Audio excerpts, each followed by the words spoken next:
ہونے کی دلیل ہے۔ اور علامہ سید محمد مغربی جزائری فرماتے ہیں اذا جاء رجل من الہند فسألناه عن الامام احمد رضا، جب ہندوستان سے ہمارے پاس کوئی حاجی آتا ہے اور ہم کو اس کی سنیت کو پرکھنی ہوتی ہے، جانچ کرنی ہوتی ہے، تو اس کے سامنے ہم اعلیٰ حضرت کا نام لیتے ہیں اور غور سے اس کے چہرے کو دیکھتے ہیں۔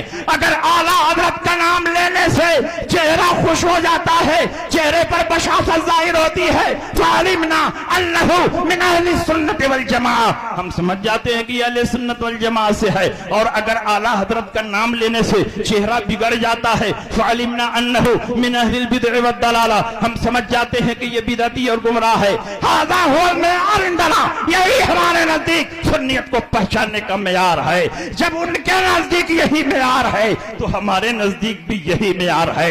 آج کوئی بھی ہمارے سامنے آئے، چاہے ہاشمی ہو، چاہے مدنی ہو، چاہے عربی ہو، چاہے کرشی ہو، چاہے بغدادی ہو، چاہے اجمیری ہو، چاہے بدایونی ہو، کوئی بھی ہو، جب تک مسلک اعلیٰ حضرت کو تسلیم نہیں کر لے گا اس وقت تک ہم پکا مسلمان نہیں مانیں۔ حضرت صدیق اکبر رضی اللہ تعالیٰ عنہ نے پوری قوت کے ساتھ، پوری مضبوطی کے ساتھ اس فتنے کو کچلنے کی کوششیں فرمائی، اور صحابہ بھی آپ کے شانہ بشانہ اس جنگ میں شریک رہے۔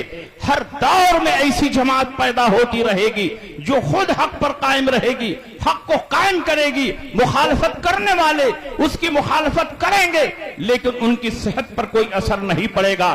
اللہ کے نبی سید عالم صلی اللہ علیہ وسلم نے ارشاد فرمایا، مسلم کے الفاظ ہیں، لا تزال طائفة من امتی ظاہرین علی الحق لا يضرهم من خالفهم حتی یاتی امر اللہ، ہر زمانے میں ایک گروہ حق پر ظاہر ہوگا اور مخالفت کرنے والے اس کی مخالفت کریں گے لیکن مخالفت کا کوئی اثر نہ ہوگا۔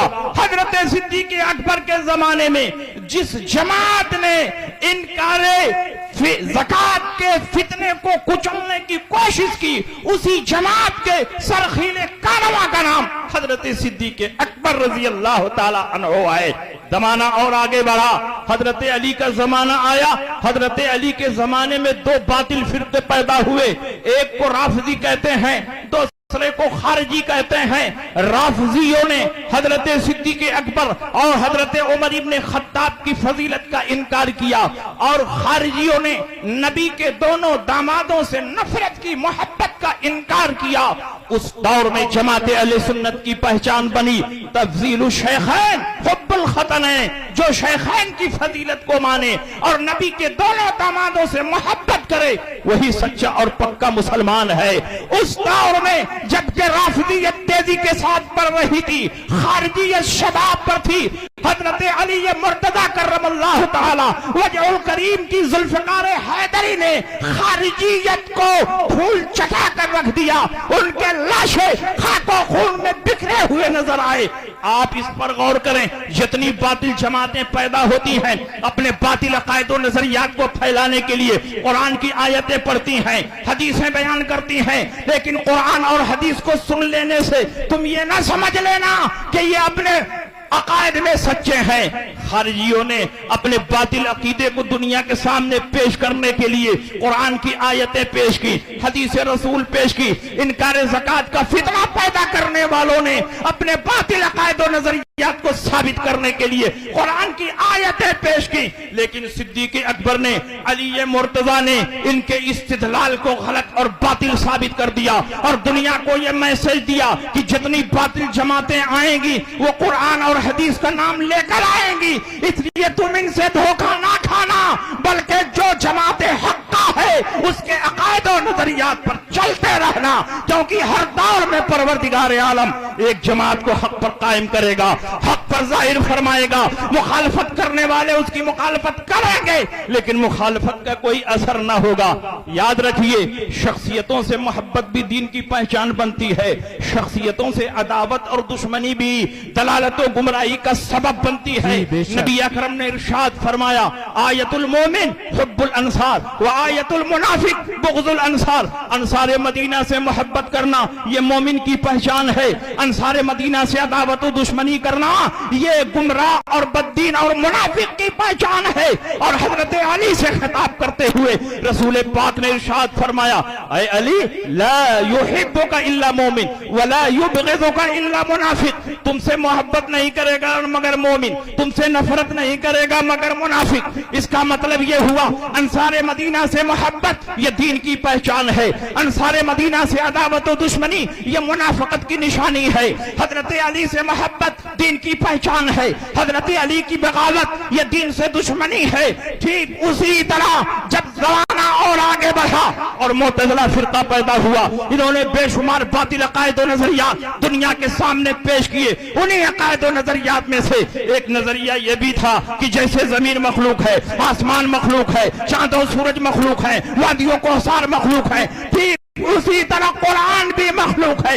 اس دور میں بڑے بڑے مشائخ موجود تھے, بڑے بڑے علماء تھے, لیکن معتزلہ سے ٹکرانے کی جرات کسی کو نہیں ہوئی, کیونکہ معتزلہ کی پشت پر بادشاہ کا پنجہ تھا, اس لیے کوئی معتزلہ کے مقابلے میں نہیں آ سکا. لیکن پروردگار عالم نے اس فتنے کو کچلنے کے لیے امام احمد ابن حنبل کو پیدا فرمایا.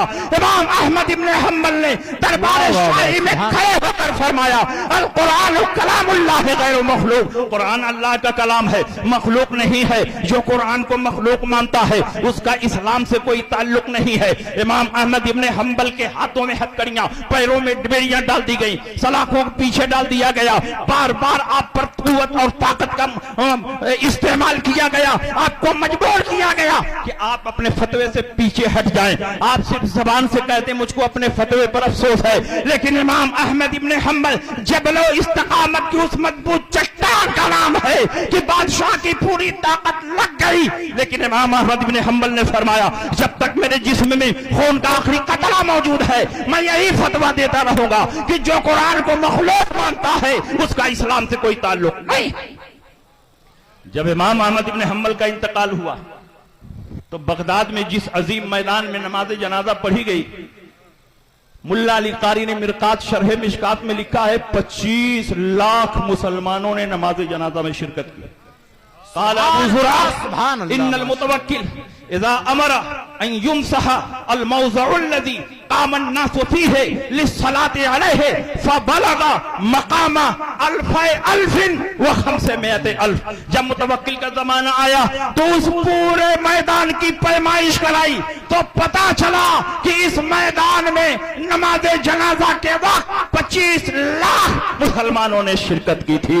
وہ اسلم یوم وفاتہ 20,000 من الکفار, اور 20,000 کافروں نے اسلام کا کلمہ پڑھ لیا, اسلام کے دامن سے وابستہ ہو گئے. ان سے پوچھا گیا اب تک تم کافر تھے, آج اچانک کیا بات پیدا ہوئی کہ تم مسلمان ہو گئے؟ انہوں نے کہا جس آدمی کی نماز جنازہ میں 25 لاکھ مسلمان شرکت کریں وہ جھوٹا نہیں ہو سکتا. جب وہ جھوٹا نہیں ہو سکتا ہے تو جس دین کا پرچار کر رہا ہے وہ دین بھی جھوٹا نہیں ہو سکتا. جس نبی کا کلمہ پڑھ رہا ہے وہ نبی بھی جھوٹا نہیں ہو سکتا. جس قرآن کی تلاوت کر رہا ہے وہ قرآن بھی جھوٹا نہیں ہو سکتا. امام احمد ابن حنبل کی سچائی سے دین مصطفیٰ کی سچائی کا ہم نے اندازہ لگایا. اس کا مطلب یہ ہوا کہ بعض شخصیتیں ایسی ہوتی ہیں کہ ان کی سچائی سے دین کی سچائی سمجھ میں آتی ہے, ان کی استقامت سے دین کا جلوہ نظر آتا ہے, ان کی مضبوطی سے دین کی مضبوطی نظر آتی ہے.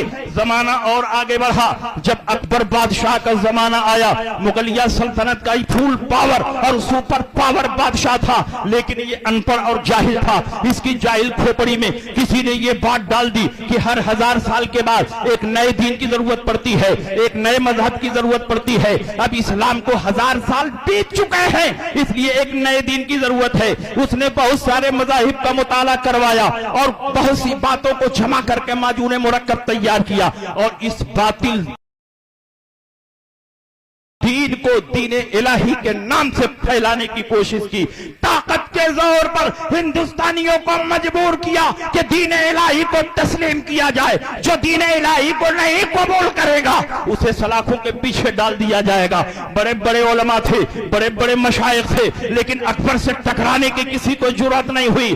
اللہ نے اکبر کے باطل عقائد و نظریات کی دھجیاں اڑانے کے لیے مجدد الفسانی کو پیدا فرمایا. مجدد الفسانی نے اکبر کے دربار میں کھڑے ہو کر اس کے باطل عقائد و نظریات کی دھجیاں اڑا دی, اس کے باطل عقائد و نظریات کی تابوت میں آخری کیل ٹھونک دی. اس دور میں جماعت حقہ کی پہچان مجدد الفسانی سے ہوئی. اس دور میں جماعت اہل سنت کی پہچان مجدد الفسانی سے ہوئی. زمانہ اور آگے بڑھا, مجدد اعظم اعلیٰ حضرت کا زمانہ آیا.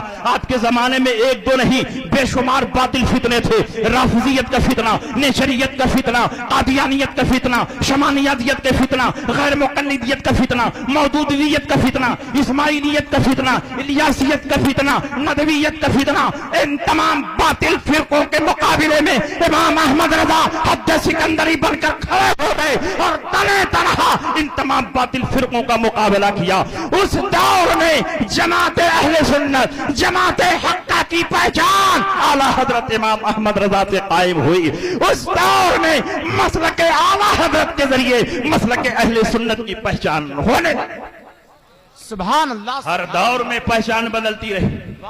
پہچان کے بدلنے سے شے کی حقیقت نہیں بدلتی.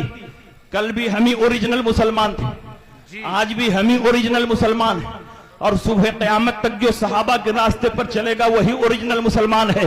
لیکن کل ہماری پہچان مسلک صدیقی سے ہو رہی تھی, مسلک علی سے ہو رہی تھی, مسلک امام احمد بن حنبل سے ہو رہی تھی, مسلک مجدد الفسانی سے ہو رہی تھی, اور آج کے دور میں دین حق کی پہچان مسلک اعلیٰ حضرت سے ہو رہی ہے.